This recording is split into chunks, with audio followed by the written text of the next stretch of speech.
Did you know that the first truly global pandemic, an outbreak that swept across an entire continent and changed the course of medicine, has been almost completely forgotten? What if I told you that long before the Spanish flu, before the Black Death's most famous surges, there was a sickness that brought popes, kings, and commoners to their knees, and then vanished from our history books so completely it's like it never happened? You are there, in the year 1510. The air smells of wood smoke, damp earth, and freshly baked bread from a nearby oven. You can feel the uneven cobblestones beneath your thin leather shoes, each one a small, rounded annoyance your feet have long since learned to ignore. The sounds are a symphony of the mundane, the rhythmic clang of a blacksmith's hammer, the distant bleating of sheep, the murmur of voices in a language that is a strange, earthy ancestor to modern tongues. Few people know how this story truly begins, and even fewer understand why it was so purposefully erased. But tonight, we're going to remember. Before we travel back, let me know in the comments where and what time it is for you in the world. It's always comforting to know we are all in this little bubble of history together, listening from all corners of the globe. Now, settle in. The world you find yourself in is both beautifully simple and terrifyingly fragile. It's a world lit by candle and sun, a world where the fastest thing on earth is a galloping horse. Your understanding of life is shaped by two things: the changing of the seasons and the unwavering word of the church. The great project of the era, the very pinnacle of human achievement, is happening hundreds of miles away in Rome.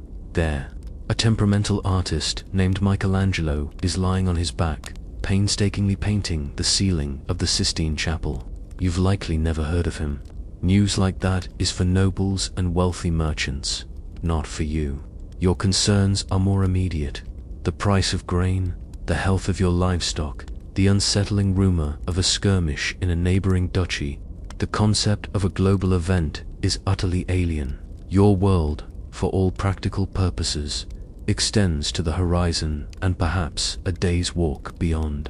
Anything further is the stuff of myth and tales told by the rare traveler who passes through. You see people walking by, their faces etched with the realities of this life. A woman carries a wooden bucket of water, her back already stooped. A merchant, better dressed in dyed wool, argues loudly over the price of a bolt of cloth. His face is ruddy, and you notice he's holding a small, perforated metal ball up to his nose every so often. It's a pomander filled with ambergris and cloves. It's not just a sign of wealth, it's a personal defense system.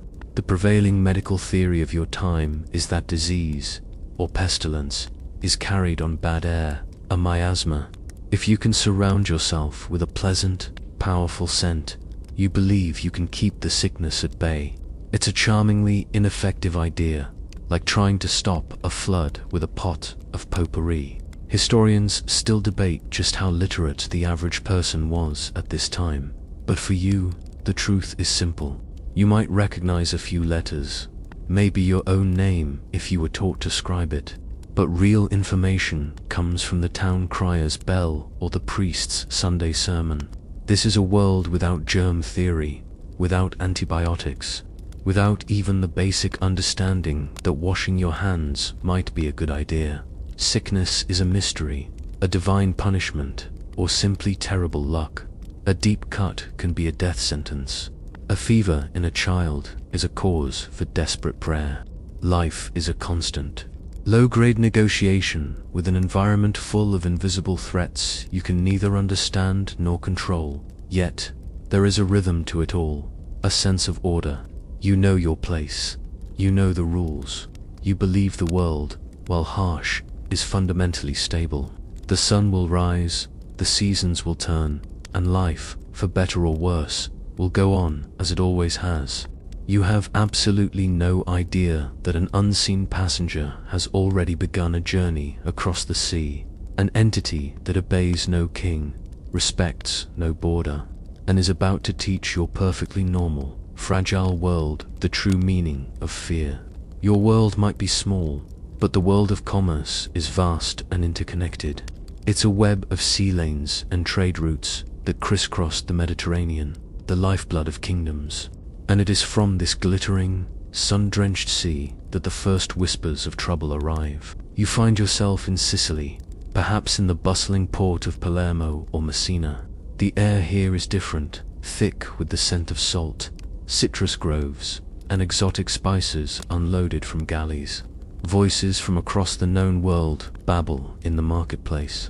A chaotic but harmonious blend of Italian dialects, Greek, Arabic, and Castilian. The sun is a constant, warm presence, baking the stone buildings and reflecting brightly off the azure water. Life here is vibrant, a daily festival of trade and talk. It feels like the center of the world, and it is precisely because it's a crossroads that it becomes a tinderbox. The first reports are nothing more than dockside gossip, stories told by sailors with sun-weathered faces and tired eyes.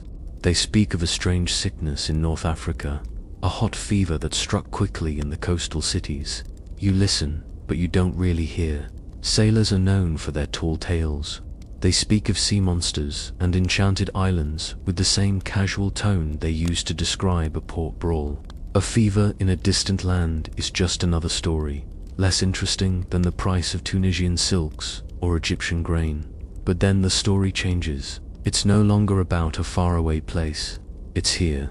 It begins with a single dock worker, then a fishmonger's wife, then an entire family in a cramped tenement near the harbor. The illness is frighteningly swift. One moment, a person is perfectly healthy, complaining only of a headache. Hours later, they are prostrate, gripped by a violent, racking cough that seems to tear something loose from deep inside their chest. A fire seems to light within them, a fever so intense it brings delirium, making them cry out to saints or curse unseen demons. Their bodies ache with a profound, boned beeviness that feels less like sickness and more like being beaten.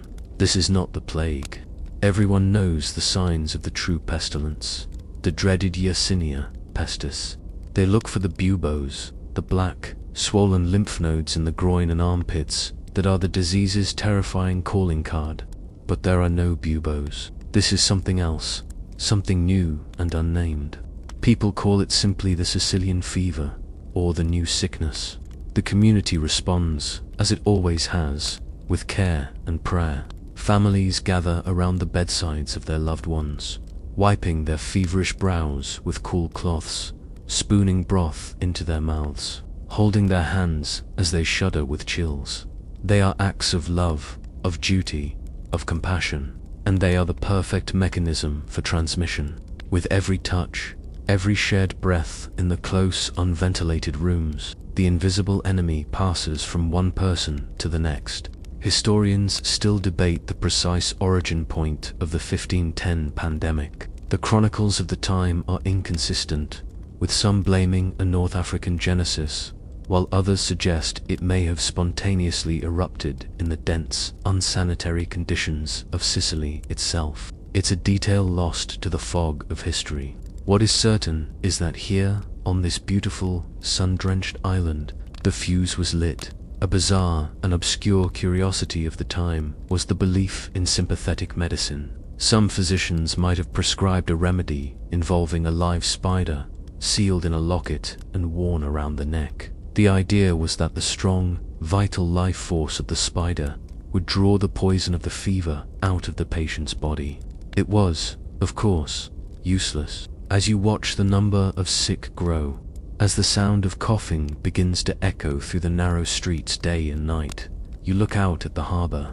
You see the ships, dozens of them, their sails billowing as they catch the wind, ready to depart for Naples, for Rome, for Genoa, for the rest of an unsuspecting Europe.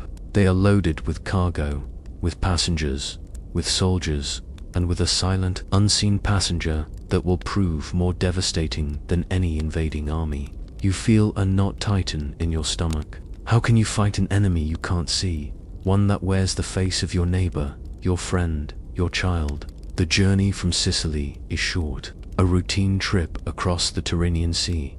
You are on one of those ships now, perhaps a merchant cog, its single large sail full of a steady wind.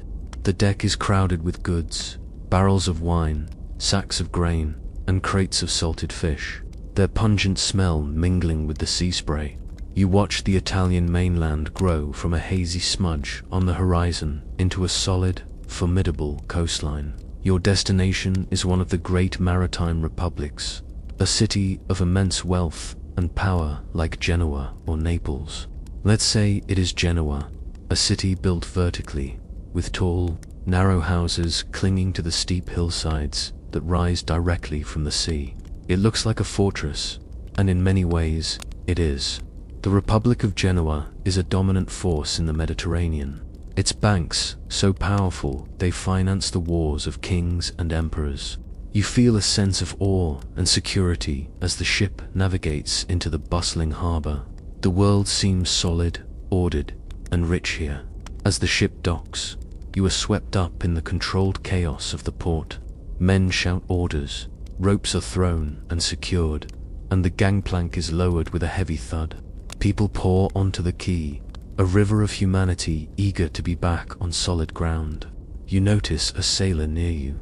He looks tired, his face pale beneath his sun-darkened skin. He stumbles slightly, catching himself on a railing. He lets out a dry, rasping cough. A port official, a man in a slightly better coat, gives him a cursory glance. He's looking for the telltale signs of plague, the stumbling gait, the feverish delirium. But the sailor just looks weary from the voyage. The official waves him through. You see the sailor find his wife in the crowd. She runs to him, and he embraces her. A long, deep hug. He claps an old friend on the back, sharing a joke that gets lost in the din of the port. He is home, he is safe, and he is a spark thrown into a powder keg. You follow the crowds into the city's labyrinthian alleys, the coqueluche. The slivers of sky visible between the tall buildings are a brilliant blue. The air is thick with the smells of city life, baking bread, sewage, incense from a nearby church. You see people going about their business, utterly unaware.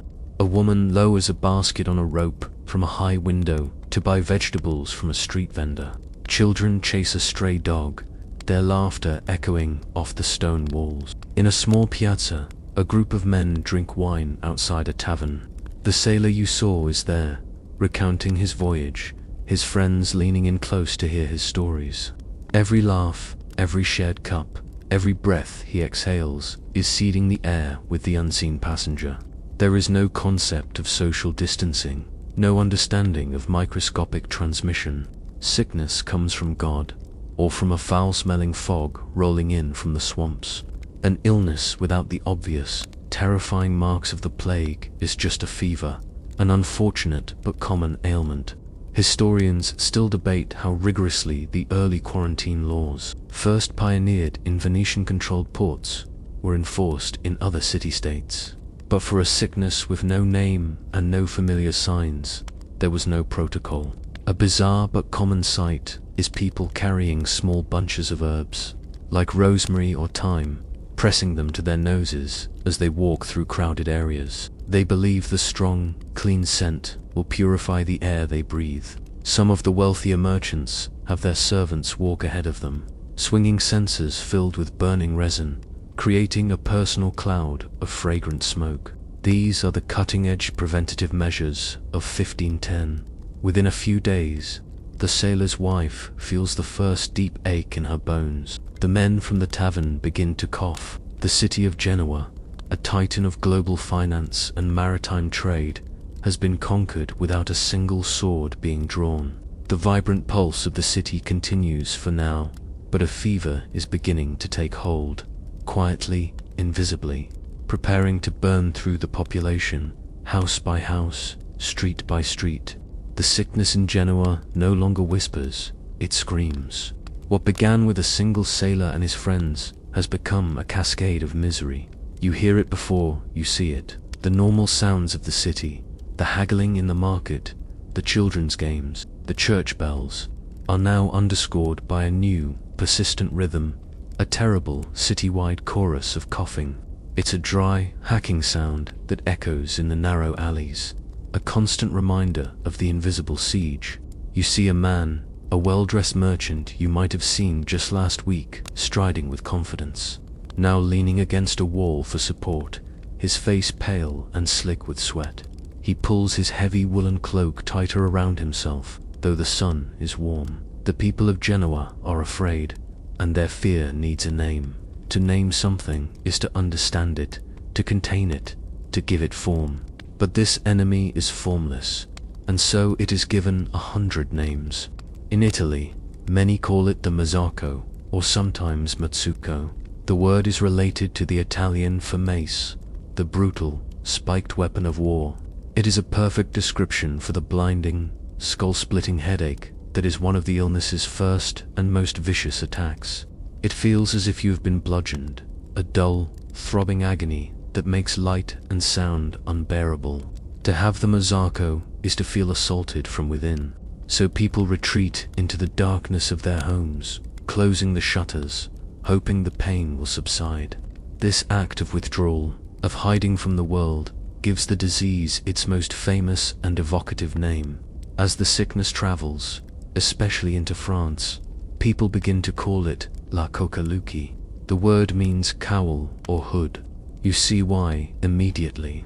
The sick, whether from chills, from the painful sensitivity of their eyes, or from a simple desire to hide their suffering, pull the hoods of their cloaks deep over their faces. The streets begin to fill with these shuffling, anonymous figures, their identities erased by their illness. They look like grim monks, a silent, suffering procession moving through the city. This name, coqueluche, becomes a visual shorthand for the pandemic. It captures not just the physical symptoms, but the psychological impact, the isolation, the shame, and the fear of being seen as a vessel of the pestilence. Historians still debate whether the term coqueluche in 1510 was used exclusively for this influenza-like illness, or if it was a broader term for any severe respiratory ailment of the time. For you, living through it, the distinction is meaningless. It is simply the name of the terror that is emptying the taverns and filling the churches. The city's physicians are powerless. You might see one visiting a wealthy home, a severe figure in dark robes. He carries a leather bag filled with the tools of his trade, lancets for bloodletting and jars of foul-smelling unguents. He will consult his heavy, leather-bound books, the works of Galen and Avicenna, looking for a precedent, a similar constellation of symptoms. He will find none. He might diagnose an imbalance of the humors, an excess of phlegm or yellow bile. The cure is to restore balance. He will bleed the patient, weakening them further. A particularly eccentric but accepted treatment of the era might involve shaving the patient's head and applying a poultice of herbs and wine. Or perhaps something more esoteric, like a paste made with dried toad. The people, desperate for any explanation, also look to the heavens. The word you will eventually come to know, influenza, has its roots here.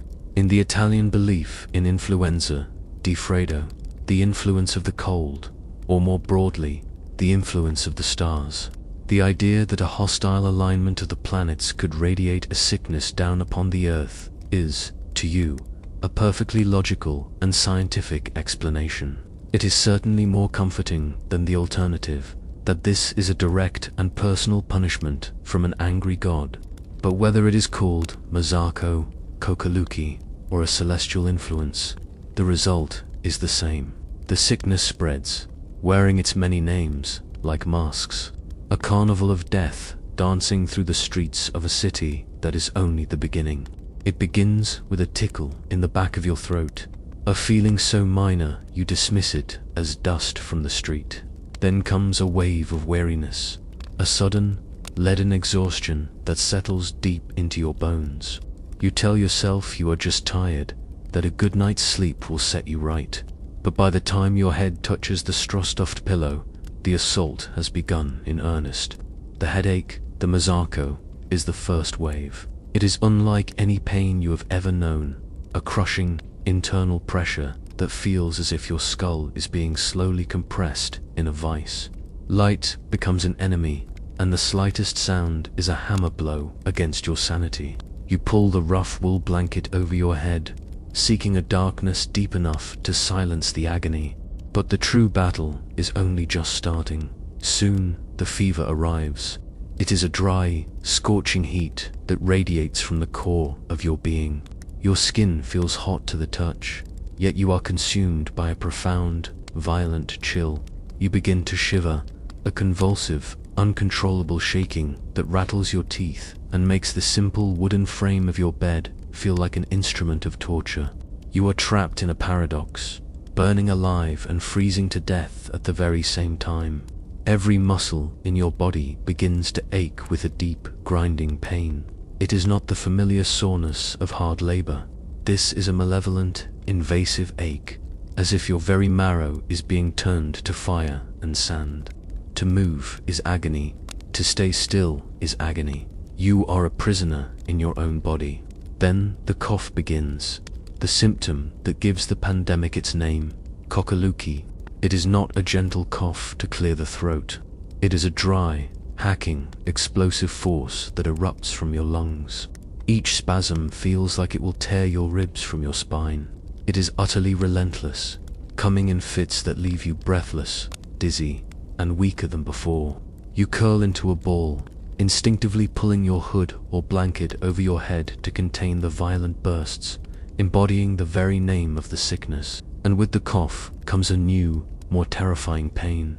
Chroniclers of the time described it as a pain in the stitches, a sharp, stabbing sensation in the side of your chest with every breath you take. It feels exactly like being pierced with a hot needle, again and again. Breathing, the most basic and unconscious act of living, becomes a deliberate and excruciating choice.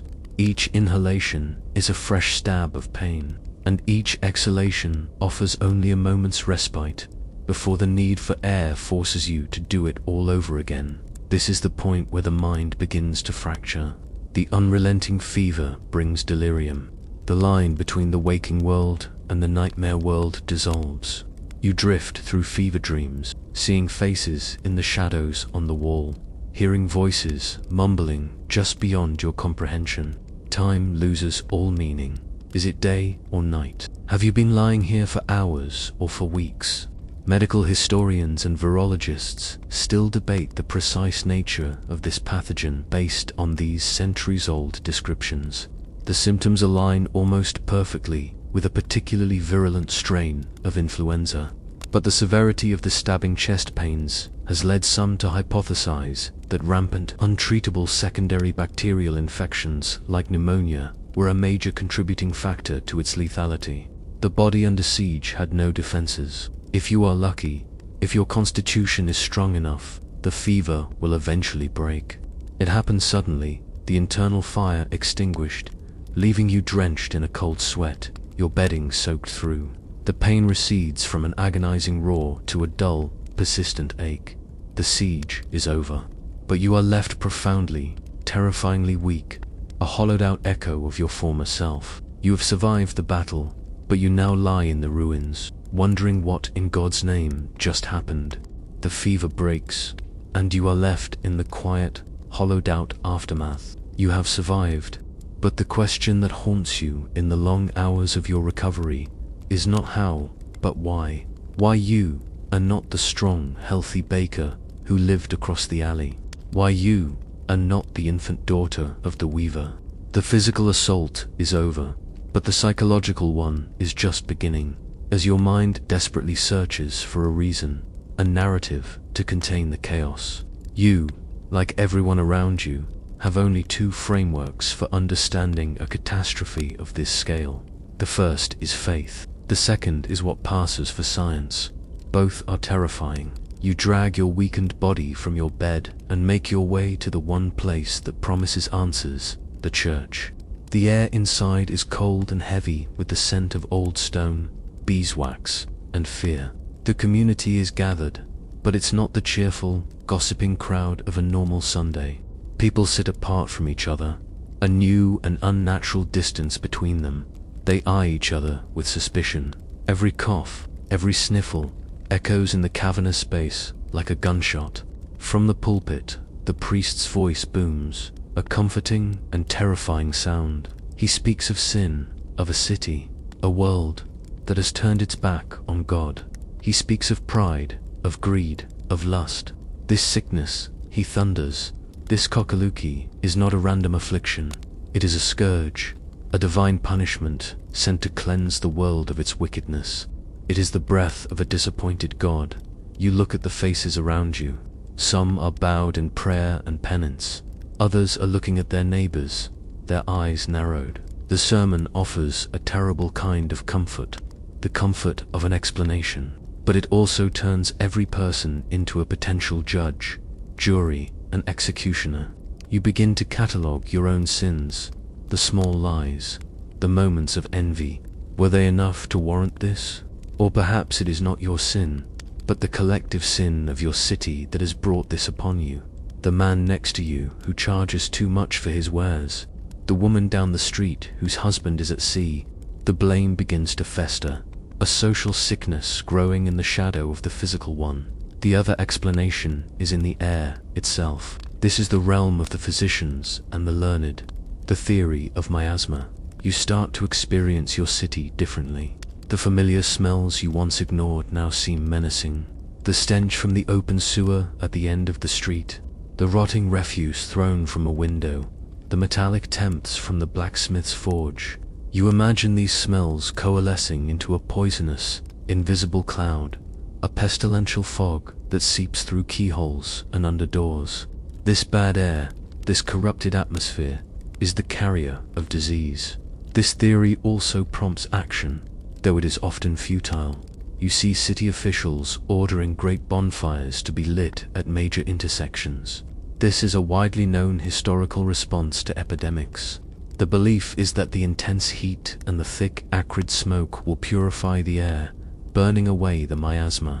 An eccentric offshoot of this was the practice of firing cannons and ringing church bells for hours on end, with the idea that the violent vibrations would literally shatter the poisonous air particles. So at night, the city is a hellscape, the sky glowing orange from the purifying fires, the air thick with smoke that makes your lungs burn, the constant clang of bells a maddening soundtrack to the pandemic. Historians and sociologists still debate whether the primary psychological driver during such events was religious fear or a more primal, biological fear of the unknown. For you, the two ideas merge into one terrifying reality. Perhaps the miasma is the very tool God uses to deliver his punishment. So you pray for forgiveness, and you hold a perfumed handkerchief to your nose when you walk past the butcher's shop. You confess your sins, and you make sure your windows are sealed tight against the night air. But neither faith nor faulty science can stop the spread. The enemy is already inside the city walls, inside the houses, inside the bodies of your friends and family. The search for a reason becomes a frantic, desperate obsession, because the only thing more terrifying than a punishment is a catastrophe that is random, meaningless, and utterly indifferent to your suffering. The fires in Genoa burn, casting a sickly orange glow against the night sky, but they offer no salvation. The sickness does not fear fire. It does not travel on the miasma you so desperately try to purify. It travels within the warm, living bodies of people. It walks out of the city gates with the merchant chasing a profit. It rides with the courier carrying a sealed letter, and it trudges along with the pilgrim seeking a blessing. You are on the road now, one of the great arteries of Italy. Perhaps it is the Via Francigena, the ancient pilgrimage route that connects Canterbury to Rome, a well-worn path for the faithful and the infectious alike. The road is a river of humanity, a slow-moving ecosystem of carts, mules, soldiers, and pedestrians. Every stop at a crowded inn, every shared wineskin, every conversation with the stranger is an opportunity for the unseen passenger to change hosts. The march north and south and east has begun. It moves at the speed of a man on foot. From Genoa, it pushes inland into the fertile plains of Lombardy, overwhelming the Duchy of Milan. The city of Milan is a powerhouse, famous for its armor and its magnificent cathedral. The Duomo, a forest of white marble spires, still under construction, but its wealth is no defense. The coqueluche sweeps through its crowded neighborhoods, and the sound of coughing soon competes with the endless chipping of the stonemasons' hammers. From there, it turns east, a crimson tide flowing across northern Italy towards the most serene Republic of Venice. Venice should be the one place that can resist. A city built on water, a master of maritime quarantine, with designated islands, the lazzaretti, for isolating suspect ships and crews. But this enemy is different. It doesn't arrive with a single sick sailor who can be confined to an island for 40 days. It arrives with dozens, then hundreds of people traveling by land, complaining of nothing more than a headache before they are granted entry into the city's impossibly dense network of canals and alleyways. You stand in Florence, the heart of the Renaissance. This is a city that believes it is the pinnacle of civilization. Leonardo da Vinci is an old man now, but his influence is everywhere. A young, ambitious Raphael is making a name for himself. Niccolò Machiavelli is deeply involved in the city's turbulent politics. Florence is a city of sublime art, of groundbreaking philosophy, of cutthroat banking. It is a city that believes in the power of the human mind to conquer all obstacles. And then the Mosaico arrives. The artist's hands, capable of creating divine beauty, begin to tremble with fever. The philosophers' minds, which can unravel the secrets of the ancients, become clouded with delirium. The bankers, who command fortunes that can make or break kingdoms, lie helpless in their beds, their bodies racked by a cough that respects no letter of credit. Historians still debate the exact speed of the pandemic's transmission, with estimates ranging from a few miles to over a dozen miles per day, a terrifying pace for the era. The physicians you see in these cities are fighting a ghost with tools of superstition. An obscure but common protective measure for a doctor visiting a patient was to hold a sponge soaked in vinegar and stuffed with aromatic herbs, like mint and clove, to his nose and mouth. This was the 1510 equivalent of a hazmat suit. It was a personal anti-miasma device, and it did absolutely nothing. The sickness continues its relentless push down the spine of the Italian peninsula. It flows through the patchwork of city-states and papal lands, through Siena, Perugia, and Orvieto. Every town it touches succumbs. The response is always the same, a delayed reaction of fear, prayer, and useless preventative measures. Gates are shut long after the sick have already entered.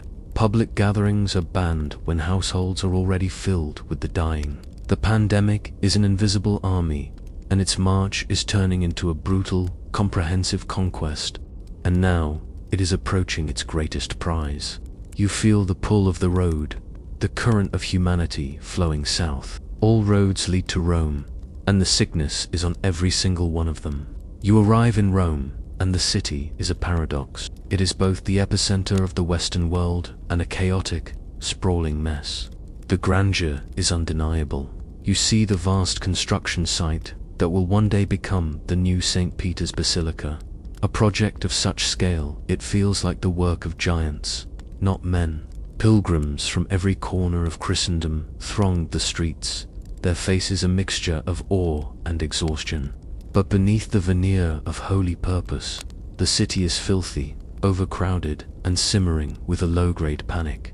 The coqueluche is here. You hear the now familiar coughing in the marketplaces and see the hooded figures shuffling through the crowds. The city's public physicians are overwhelmed, and the poor are dying in their tenements, their passing marked only by the grim journey of the death carts. But in the heart of Rome, within the thick walls of the Vatican, there is a belief in a different kind of immunity, an immunity of power and divine providence. The man at the center of this world is Pope Julius II. He is not a gentle shepherd. He is the Papa Terrible, the warrior pope, a man of immense ambition, boundless energy, and a notoriously short temper. This is a pope who dons armor and leads his troops into battle. He is a patron of the arts on an imperial scale, the man who hired Michelangelo to paint the Sistine Chapel, Ceiling and Raphael to decorate his personal apartments. He is a force of nature, a political and military leader who sees himself as the restorer of Rome's ancient glory. In his mind, he is not merely a man, he is an instrument of God's will, and his projects are destiny made manifest. He seems as permanent and formidable as the marble he is using to rebuild St. Peter's. Sickness is for commoners, a consequence of their squalid lives and weak faith. The apostolic palace becomes a fortress against the miasma. The air inside is thick with the smoke of expensive incense, juniper and myrrh, burned in silver censers around the clock. The Pope's personal physicians, the most learned in Europe, attend him daily, scrutinizing his complexion, his tongue, his urine, searching for the slightest sign of humoral imbalance. His food is prepared in secure kitchens, and some say it is still tasted for poison, an old habit from a different kind of threat. Audiences are restricted. Only the most important cardinals and envoys are granted access, and even they are likely instructed to keep their distance. But the virus does not care for protocol. It does not travel on poisoned daggers or in the bad air from a swamp. It travels in the quiet breath of a trusted secretary, a loyal servant, or a visiting bishop who felt a slight tickle in his throat upon his arrival in the city. And then it happens. The day the Pope fell ill. It begins not with a dramatic collapse, but with a quiet complaint, a headache. The Mazarch, Pope Julius II, the man who makes kings tremble, is annoyed by a simple pain in his head. He dismisses it, but the pain does not yield to his iron will. By evening, the fever has taken hold. The warrior Pope, who has faced cannon fire, is laid low by a shivering chill he cannot control. The man who commands armies is now a prisoner in his own bed, his body aching, his mind beginning to fog with delirium. The sound of his hacking cough, the same desperate, body-racking cough you heard in the alleys of Genoa, now echoes in the hallowed, frescoed halls of the papal apartments. Historians still debate how much Pope Julius II's illness in 1510 temporarily paralyzed papal policy and stalled his military campaigns against the French. The most eccentric and expensive remedies are prepared. A common treatment for the ultra-wealthy involved potions containing powdered pearls or emerald dust, believed to possess powerful purifying properties that could drive out the poison of a fever. But the sickness is unimpressed by the price of its medicine. The news spreads through the Vatican in terrified whispers. The Pope is sick. God's vicar on earth, Christ's representative, is suffering the same brutish, undignified illness as a beggar in the street. The foundation of their world trembles. If the shepherd can be struck down, what hope is there for the flock? While the Pope shivers in his Roman palace, his illness sending tremors of fear through the heart of the Church. The pandemic is not waiting for him to recover. It is not a single, calculating assassin focused on a famous target. It is a mindless, sprawling tide, and it is pushing on all fronts. Its inexorable march continues north, and now it has reached the greatest physical barrier on the continent, the Alps. You find yourself leaving the heat and chaos of the Italian peninsula behind. Before you, the mountains rise like a great stone wall, a fortress built by nature to guard the heart of Europe. The air grows cooler, cleaner. The scent of wood smoke and cypress gives way to the sharp, clean fragrance of pine. The peaks, some still capped with summer snow, seem to scrape the sky. For centuries, these mountains have been a formidable obstacle, funneling armies, trade, and ideas through a handful of treacherous, hard-won passes. They feel like a boundary, a line between the hot-blooded world of the Mediterranean and the cooler, darker forests of the north. Surely, you think, a sickness born in the crowded, sun-baked cities of the south cannot survive here. In this clean, cold, sparsely populated wilderness, you are traveling in a merchant caravan, following the ancient Roman road through the Brenner Pass. This is no empty wilderness. It is a vital commercial artery, a slow-moving river of commerce and humanity. The path is narrow, winding its way through deep valleys and along the edges of terrifying precipices. The sounds are different here: the rumble of cartwheels on stone, the braying of mules, and the constant, whispering rush of the wind. You see small, isolated villages clinging to the mountainsides, the houses built of sturdy timber and stone, smoke curling from their chimneys. The people here are hardy, weathered by the harsh environment. They seem as tough and resilient as the mountains themselves. And yet, the unseen passenger is here with you. It is in the lungs of the Milanese cloth merchant who began coughing a day out of Verona. It is on the hands of the German mercenary returning home with Italian silver in his purse. The merchant, trying to stifle his coughs, blames the thin, cold air. The locals in your party have their own beliefs. You see your guide, a man born and raised in these mountains, clutching a small amulet around his neck. It's a piece of polished stone, perhaps a bezoar or a local charm, worn to ward off what they call Alpenfieber, the mountain fever, a catch-all term for any respiratory illness contracted in the high passes. An obscure regional belief was that certain mountains had their own breath, a spirit or wind that could enter a person and make them sick. These amulets, blessed by a village priest or prepared by a wise woman, were considered essential protection. It is a local solution to a global problem, and it is utterly useless. Historians still debate the precise routes the pandemic took through these winding valleys and over the high passes, as the records from small, often illiterate mountain communities are virtually non-existent. The caravan descends from the mountains, and the landscape changes again. You have crossed the threshold. You are now in the Holy Roman Empire, a vast and complex patchwork of duchies, principalities, and free cities, all loosely bound under the authority of an emperor. You enter a city like Augsburg, a major banking and trading hub. The architecture is different. The tall, half-timbered houses leaning over the narrow streets. The language you hear is a guttural, unfamiliar German. The city is prosperous, orderly, and completely unaware of the threat that has just rolled in with your caravan. The Milanese merchant, delirious with fever, is taken to an inn. The German mercenary heads to a tavern to spend his silver. Within days, an innkeeper's daughter feels the first crushing headache. A barmaid begins to cough. The great stone wall of the Alps has been breached, as if it were nothing more than a line drawn in the sand. The sickness has entered the heart of the empire, and a whole new chapter of the nightmare is about to begin. The sickness spreads from Augsburg like a stain on parchment, following the threads of commerce that stitch the Holy Roman Empire to the Kingdom of France. You travel west, and the landscape softens.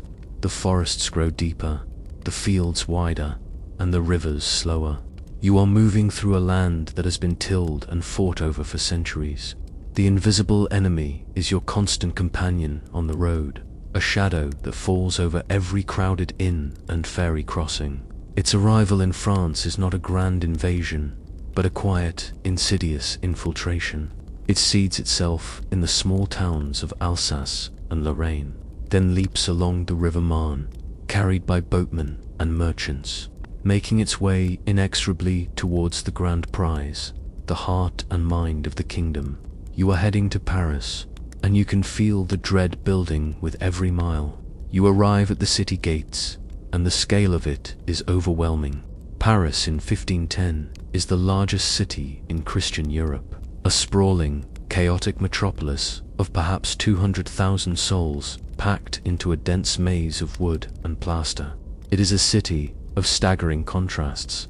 You see the soaring, magnificent buttresses of the Cathedral of Notre Dame, a testament to God's glory, standing just streets away from slums where families of 10 live in a single foul room. The River Seine is the city's lifeblood, and its open sewer, teeming with boats, barges, and refuse. The air is a thick soup of smells, the fragrant aroma of 1,000 bakeries competing with the stench of the tanneries and the ever-present miasma of human waste. The noise is a constant, deafening roar, a symphony of church bells, merchants hawking their wares, the iron-shod wheels of carts on cobblestone, and the babble of a dozen different languages and dialects. It is vibrant, alive, and the most perfect petri dish imaginable for a respiratory pandemic. The coqueluche, as the French now universally call it, arrives and spreads with terrifying speed. The city's density is its greatest vulnerability. In the narrow, winding streets of neighborhoods like the Marais, the tall, timber-framed houses lean towards each other, so close at the top that neighbors can almost shake hands from their windows. Sunlight and fresh air are luxuries few can afford. The sickness leaps from house to house, from floor to floor, with an ease it never had in the sun-drenched piazzas of Italy. The famous University of Paris, the intellectual center of Europe, is paralyzed.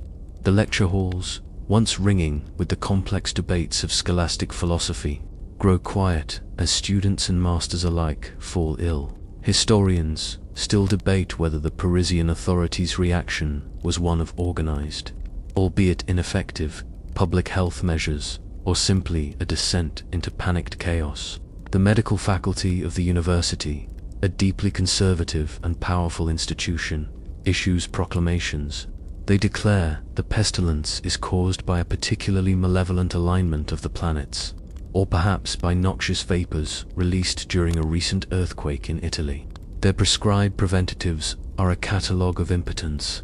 They recommend burning aromatic woods like juniper and ash inside the home, and avoiding night air at all costs. An eccentric but officially sanctioned piece of advice from the era was for citizens to visit the city's goat markets and inhale deeply.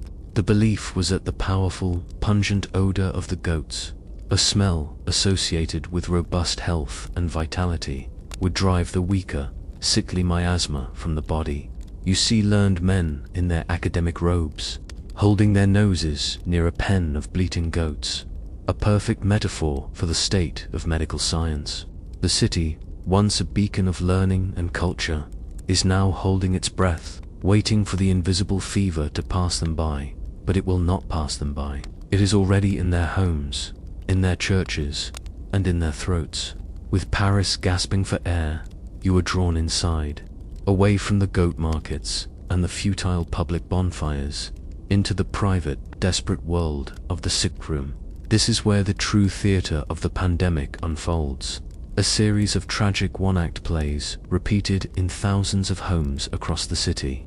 Let us imagine the patient is wealthy, a successful silk merchant. His bedchamber is not a squalid hovel, but a room of dark wood and heavy tapestries, designed to keep out the cold and now the miasma. The air is thick with the scent of burning herbs and the cloying sweetness of spiced wine, a fragrant but failing fortress against the sickness. The merchant, a man used to command, lies helpless beneath a mountain of furs, his breathing a ragged, painful stutter.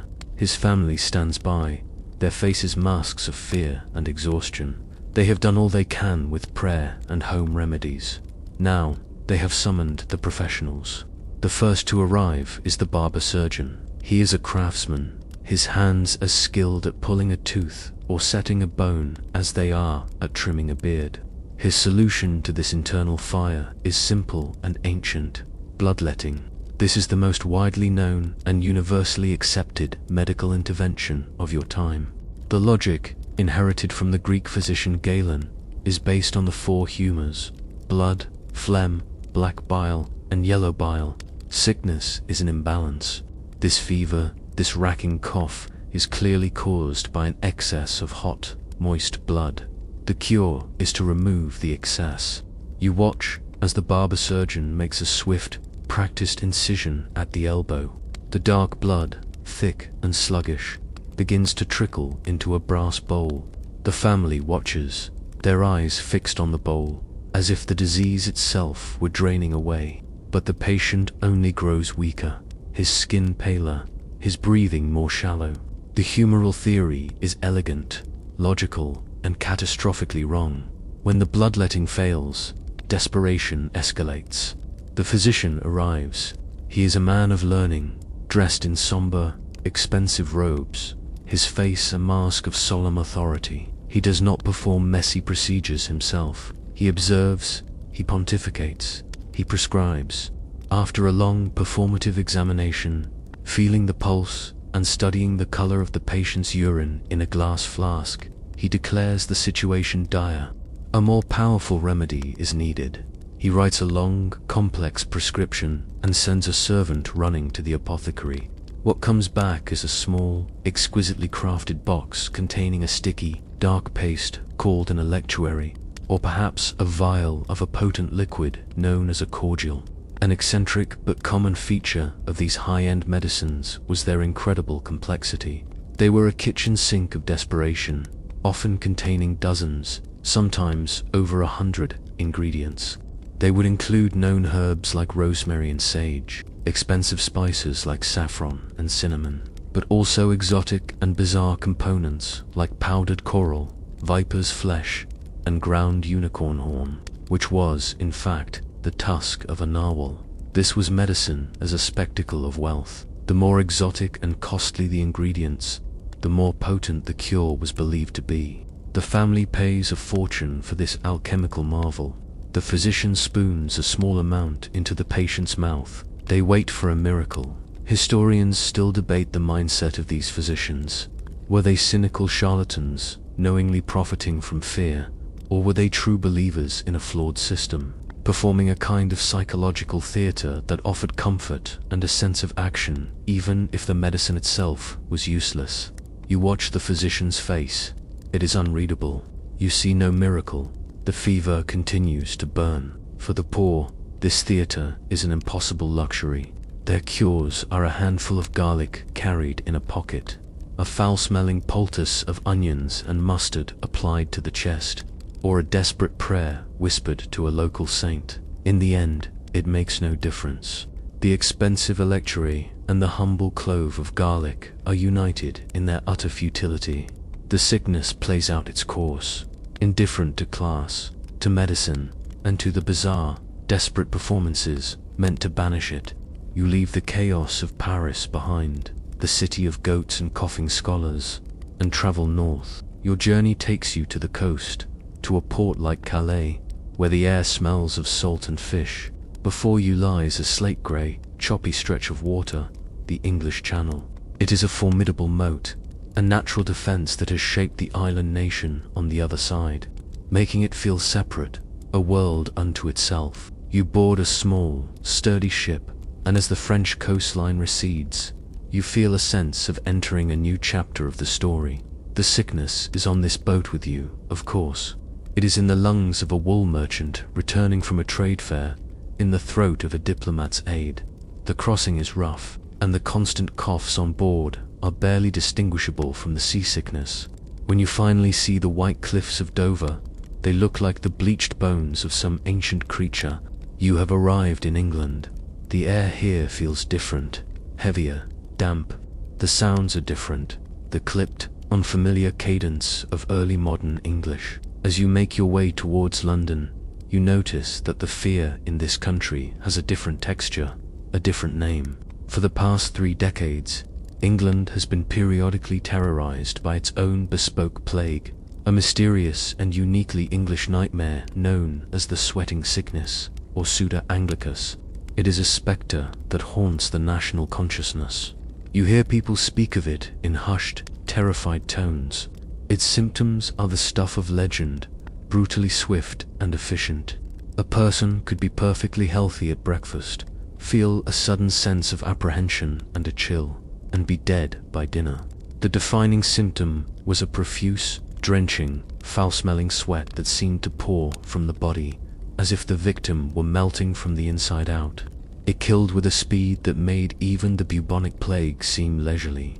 Now, as the coqueluche begins to spread from the ports into the countryside and the crowded, timber-framed warrens of London, a profound and terrifying confusion takes hold. The new sickness arrives with the familiar harbingers of fever, aches, and a sudden onset. The initial diagnosis in the public mind is immediate and certain. The sweat has returned. Panic erupts.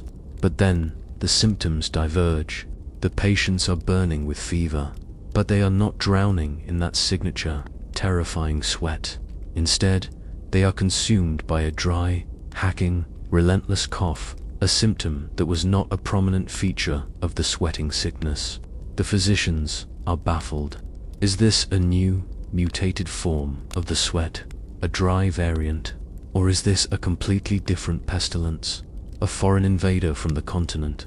Historians and epidemiologists still debate whether the 1510 pandemic was a distinct influenza event that coincided with a period of the sweating sickness, or if the two diseases were somehow related or even confused in the chronicles. For you, living in the moment, the academic distinction is irrelevant.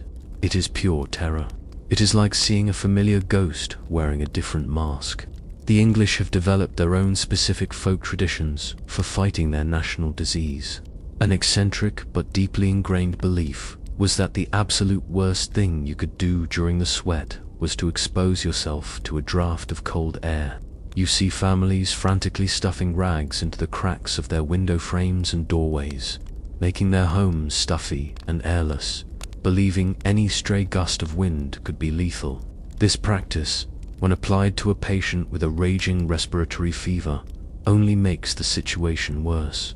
The confusion paralyzes the response. Do you treat it like the sweat, piling on blankets to encourage perspiration and avoiding all cold drinks? Or do you treat it like a normal fever, trying to cool the patient down? Two different nightmares have converged on this island, and the result is a medical and psychological chaos that is uniquely English. The nation holds its breath, wondering not just if they will die, but which one of their monsters has come to claim them. The confusion in England is a symptom of a much larger continental disease, and not just a biological one. A new and more powerful contagion is now sweeping across Europe, an epidemic of fear. And fear is a poison to the intricate, fragile web of commerce that holds your world together. It starts locally. You are walking through the central market square of a bustling German town. A week ago, this place was a riot of sound, color, and smell. Merchants shouting prices, farmers haggling over livestock, the scent of fresh bread and spilled wine. Now, an unnatural silence hangs in the air. The square is nearly empty. The stalls are shuttered, their colorful awnings taken down. A few brave souls hurry across the cobblestones, their faces covered, their eyes darting nervously from side to side. There is nothing to buy and no one to sell to. The farmers are afraid to bring their produce into the infected town, and the townspeople are afraid to gather in a public space. This silence spreads from the market to the workshops. You pass the weaver's district. The rhythmic clatter of the looms, usually a constant, reassuring sound, is gone. The doors are barred. Inside, the weaver and his family are either sick, caring for the sick, or simply too terrified to work. The same is true for the blacksmith, the cooper, and the tanner. The engine of the urban economy has seized. There are no unemployment benefits, no guild support for a catastrophe of this scale. If you do not work, you do not eat. It's the world's most brutal human resources policy. The fear of the fever is quickly being replaced by a more immediate and familiar terror, the fear of starvation. This local paralysis is a microcosm of a continental shutdown. You travel to a great port city like Antwerp, the economic nexus of Northern Europe. The harbour, which should be a forest of masts from England, Spain, Portugal, and the Italian states, is eerily still. Ships bob gently at anchor, their sails tightly furled. Some are under a crude, hastily enforced quarantine, forbidden from unloading their cargo or crew. Other captains simply refuse to leave port, unwilling to sail to cities they know are consumed by the pestilence. You see a merchant on the docks, his face a mask of despair. His cargo of Portuguese spices and wine is sitting in the hold of a quarantined ship, a fortune in goods rotting just a few hundred feet from the shore. In 1510, he's learning a lesson that will be relearned many times over the centuries, that at a certain point, a healthy lung is worth more than all the pepper in the world. The great trade fairs, the lifeblood of international commerce, where merchants from across the continent gather to exchange goods and settle accounts, are cancelled. This is a widely known historical fact of pre-modern economies. Their cancellation was a catastrophic event. Their vast fields, which should be temporary cities of tents and stalls, are empty, reclaimed by grass and silence. To combat this paralysis, authorities invent a new tool of bureaucracy born from fear: the health pass. This obscure curiosity, the fide sanita, is a piece of paper, a letter signed and sealed by a city official, attesting that the bearer comes from a place free of plague. It is an attempt to separate the clean from the unclean, the safe from the infectious. But with the coqueluche spreading everywhere, the documents are often useless, forged, or simply ignored. Historians still debate the true depth and duration of the economic depression caused by the 1510 pandemic, as reliable continent-wide data is impossible to find. But for you, the evidence is everywhere. It is in the empty markets, the silent workshops, and the idle ships. The intricate network of roads and sea lanes that carried the sickness with such efficiency is now broken, shattered by the very fear the sickness created. The world has ground to a halt. The silence of the stalled economy is one thing. It is a silence of commerce, a silence of machines. But now, a new and more profound silence begins to fall, the silence of community. The sickness is no longer just a medical or economic crisis. It is now a moral one. It is attacking the very glue that holds society together, the unspoken bonds of trust, duty, and compassion between human beings. You are walking down a residential street, perhaps in a French town or an English city. It no longer matters where. A door opens, just a crack. A woman's hand emerges, places a wooden bowl of thin soup on the top step, and then retreats. The door is shut, and you hear the heavy, definitive sound of a wooden bar sliding into place. A few moments later, a different door on the same street opens. A young man, his face pale and gaunt, shuffles out, retrieves the bowl, and disappears back inside. He is an exile in his own home. His family now, his jailers. They are feeding him, but they have sealed him away. This is a common sight. It is an act of desperate love, a clumsy, terrified attempt at quarantine, but it is also the beginning of the end. Soon, the soup on the doorstep is replaced by something far colder: abandonment. You begin to hear the stories, whispers at first, then spoken openly with a kind of numb horror. A son who carried his sick father out to a shed in the fields and left him there. A mother who fled her home, leaving behind her feverish children. A husband who barred the door on his wife at the first sign of her cough. These are the acts that Boccaccio chronicled during the Black Death, and they are happening again now. This is a widely known and horrifyingly consistent feature of major epidemics. The fear of death becomes so powerful it overrides the most fundamental human instincts, the bonds of blood and love. The social contract is shredded. The promise to care for one another in sickness and in health is revealed to be a fragile, fair-weather agreement. The suspicion that infects families also poisons neighborhoods. People you have known your whole life, people you have shared bread and holidays with, now look at you with cold, assessing eyes. You have a slight cough from the dust on the road. A neighbor across the street sees you, and her face hardens. She quickly gathers her children and pulls them inside. The invisible wall of fear is now as real and as solid as stone. This paranoia gives rise to strange new behaviors. You see a man pull a small, polished piece of metal from his tunic. It is a tiny, expensive mirror. He holds it up to his open mouth, studying his own tongue and the back of his throat for the slightest sign of redness or swelling. This is an obscure but telling artifact of the time, the plague mirror, a tool for the new national pastime of obsessive, terrified self-diagnosis. When fear reaches a certain pitch, it needs a target, it needs a villain. A random, invisible sickness is too abstract an enemy. So the whispers change. This is not just a disease, they say. It is a plot. It is poison, Rumors fly of strangers, of foreigners, of Jews, of well poisoners who creep through the towns at night, smearing a foul, pestilential ointment on doorknobs and church pews. Sociologists and historians still debate whether pandemics primarily reveal the selfishness inherent in human nature, or if they also amplify acts of extraordinary compassion that are simply less frequently chronicled. But the stories that survive, the ones that spread, are the ones of darkness. The unraveling is complete. The enemy is no longer a fever you can't see. It is the person standing next to you. The moral plague of fear has hollowed out society, leaving behind a ghost town of suspicion and abandonment.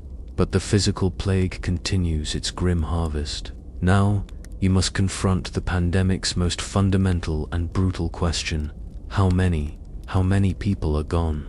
The task is a statistical nightmare, an act of historical archaeology.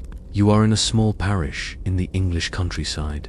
The local priest, a man whose face is etched with a weariness that goes beyond physical exhaustion, sits at a rough wooden table by candlelight. In front of him is his parish register, a heavy book bound in worn leather.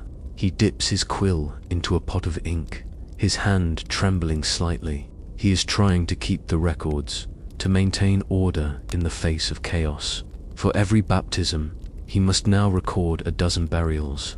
He writes the names: John the Thatcher, Mary the miller's wife, Agnes, daughter of Thomas. But soon the names blur. The task becomes overwhelming. He starts to simply make marks, a tally of the dead. Then he too begins to cough. The record keeper becomes a record. This scene is repeated across Europe. The meticulous records of the Italian city-states, the parish logs in France, the guild memberships in the Holy Roman Empire, they all tell the same story. A sudden, dramatic spike in mortality, and then, often, a sudden silence as the record keepers themselves succumbed. This is why counting the dead from a pre-modern pandemic is so difficult. The very systems designed to count are among the first casualties of the event they are trying to document. Historians have to become detectives, piecing together clues from disparate sources. They look at last wills and testaments, noting the sudden surge in people trying to get their affairs in order. They look at tax rolls, which show a sudden drop in the number of households. They study the records of orphanages, which show a devastating increase in the number of new admissions. Based on this painstaking work, a general consensus has emerged. The 1510 influenza pandemic had an estimated mortality rate of around 1%. This is a widely known and frequently cited figure by modern epidemiologists who study the event. Hearing that number today, 1%, can feel almost reassuringly small. It sounds manageable. But this is the great deception of statistics when applied to a world with a different scale. You have to translate that number into the reality of 1510. 1% meant that in a city the size of Paris, with 200,000 souls, at least 2,000 people died. In a small village of 300, it meant 3 funerals, 3 families shattered, 3 holes torn in the tight-knit fabric of the community. And these deaths were not spread out over a year. They happened in a terrifyingly short window of just a few weeks. It was a flash flood of death. An obscure but poignant detail can be found in the changing price of mourning cloth. The cost of black dye and black wool fabric, normally a stable commodity, is shown in some local economic records to have skyrocketed during the pandemic's peak. A simple and heartbreaking indicator of supply and demand. Historians still debate the total death toll, with some arguing the 1% figure is too conservative, as it often fails to account for the unrecorded deaths of the poor and the transient. What is certain is that the number was high enough to be profoundly shocking to the people who lived through it. They had seen plagues before, but the sheer speed and breadth of this one, its ability to touch every single corner of their known world simultaneously, was something new. The tally of the dead is more than a number. It is a measure of the pandemic's power, a brutal testament to a new kind of vulnerability in an increasingly connected, and therefore increasingly fragile, world. And then, as suddenly and inexplicably as it arrived, it began to leave. There is no grand announcement, no treaty signed with the sickness. It simply starts to fade, like a terrible dream upon waking. You notice it first in the sounds of your city. The constant, rasping chorus of coughing that had become the background music to your life begins to thin out. For the first time in what feels like an eternity, you can hear the birds singing, the distant shouts of children playing, the normal, mundane symphony of life returning. The frantic, daily tolling of the funeral bells slows, then stops. The silence they leave behind is more profound than their noise ever was. People begin to emerge from their homes, blinking in the sunlight like prisoners released from a dungeon. You see a neighbor you were certain had died, looking thin and frail, but alive. There is an awkward moment of eye contact, a shared glance that contains a novel's worth of fear, grief, and disbelief. The great question on everyone's lips is why? Why has it stopped? Having attributed its arrival to the wrath of God, the only logical conclusion is that God's anger has been appeased. The prayers, the fasting, the desperate processions, they must have worked. You see a new kind of procession now, not of penitents flagellating themselves, but of relieved survivors. They march to the cathedral, their faces streaked with tears of gratitude, carrying banners of their parish saints. An eccentric but common ritual in the aftermath of a plague was a great purifying bonfire. People would drag the soiled straw mattresses and bed linens of the sick into the main square and set them ablaze. A symbolic and, they hoped, literal cleansing of the last vestiges of the disease. The fire is a celebration, a final act of defiance against the terror that held them hostage. You don't know it, but you have just witnessed a fundamental law of virology in action.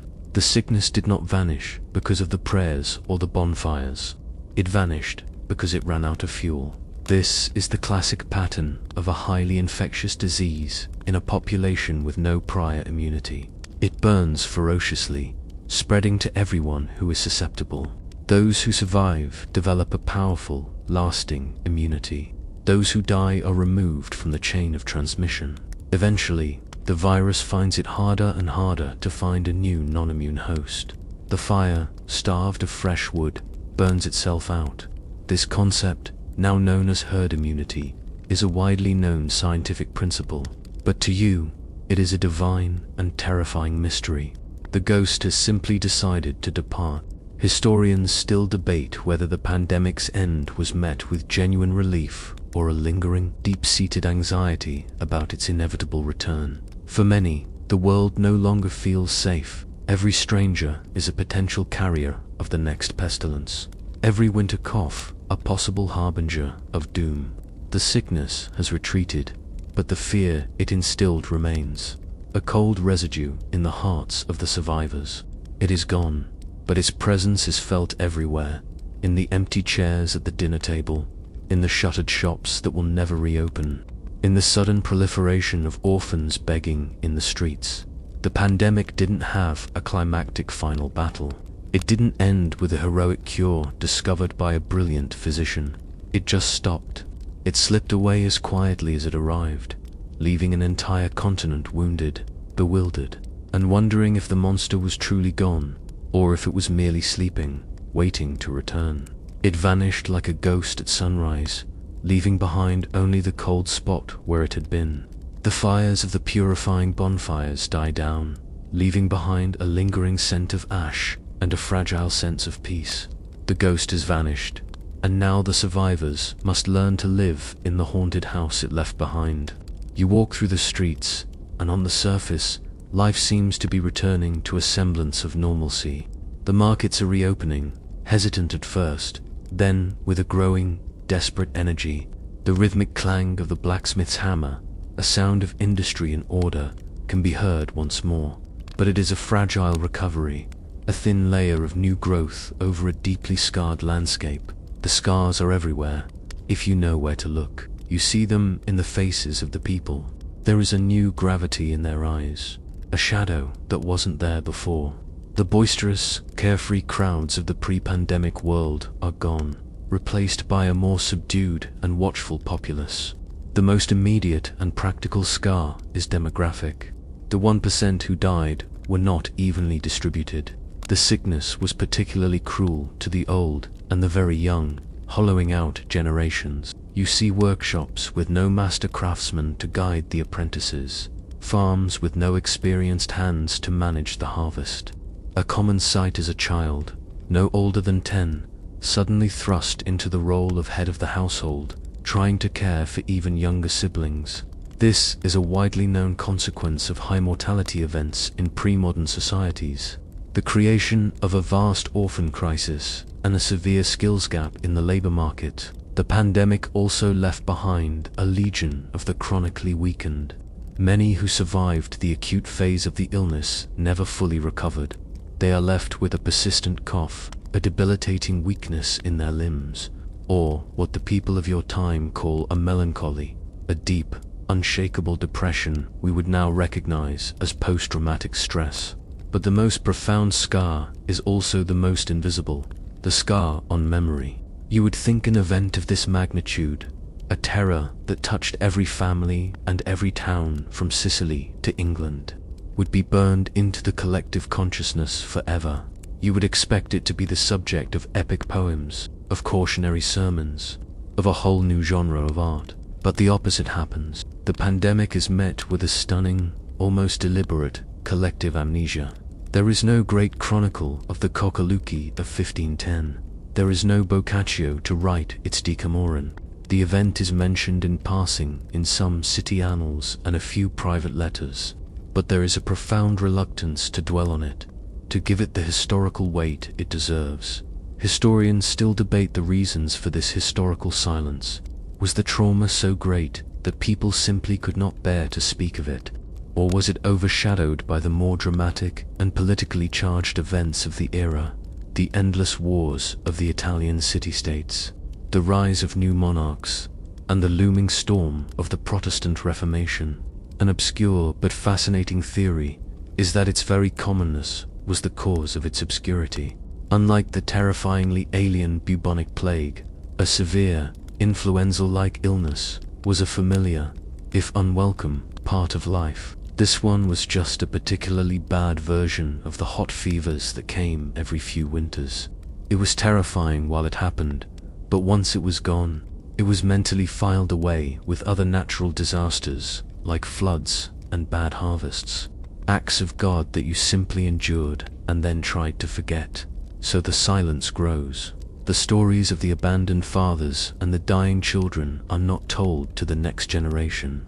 The lessons in public health, in the dangers of density and the speed of transmission, are not learned. The scars heal over, and the memory of the pain is suppressed. Society, in a desperate act of psychological self-preservation, chooses to forget. And in doing so, it leaves itself completely, tragically unprepared for the next time the ghost decides to return. The collective amnesia is a kind of peace, but it is the peace of ignorance. You stand in the quiet aftermath of 1510, watching a generation choose to forget, but the sickness itself does not forget. It has no memory, no consciousness, but it has a method. What you have just witnessed, the terror that swept across the continent, was not a random monster. It was a rehearsal. It was the creation of a blueprint, a ruthlessly efficient pattern for besieging the human race. The ghost has left an imprint, a faint template in the memory of the virus itself, a genetic lesson on how to exploit this new, interconnected world of humans. And because you have chosen to forget, you will not recognize the pattern when it is used again, and it is used again with shocking regularity. You don't have to wait long. Just a few decades later, in 1557, it returns. A new generation, raised on stories of their parents' hardship but with no living memory of the coqueluche, suddenly finds itself fighting the exact same war. The chronicles from that year read like a plagiarized account of 1510. It begins with reports of a catarrhal fever in Asia. Then it sweeps through a Europe now torn by the religious strife of the Reformation. The symptoms are identical: the sudden high fever, the debilitating aches, the vicious, lung-tearing cough, it spreads with the same terrifying speed, and the death toll is once again significant. The blueprint is followed to the letter. You now recognize the sequence, the morbid dance steps that will define influenza pandemics for the next 500 years.